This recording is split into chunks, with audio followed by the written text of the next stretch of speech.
हाय नमस्कार मित्रांनो. तर बघा आपण आलोय आता आपल्या लिंबूच्या प्लॉटमध्ये. तर विषय काय झाला मित्रांनो की प्लॉट तर जबरदस्त असा बसलेला आहे, पण एक असं म्हणजे एक थायमन माजलेलं आहे. ह्याच्यामध्ये 100% इतकं वायरचं प्रमाण जाणवतंय की म्हणजे एवढी पांढरी माशी फिरते. मग त्यासाठी मित्रांनो काय ना काही शेतकरी करत असतो.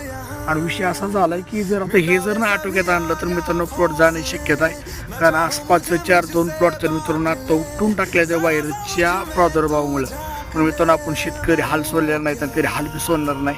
कारण आपल्याला मी कसं आहे आपलं कामच प्रमाणिक आहे तुम्हाला तर माहिती आहे. आणि जबरदस्त असं मित्रांनो आपण आता ह्यासाठी डोकं लावलेलं आता काही पांढरं पिवळं ट्रॅप येतं हे बाजारातून आता आपण औषध दुकानातून आणलेलं येतं. आता हे लावून घ्यायचं काम चालू आहे. आणि हे लावल्यानंतर पांढरं मशाला चिपकायचं काम करत 100% कंट्रोलमध्ये येईल असं एक माझी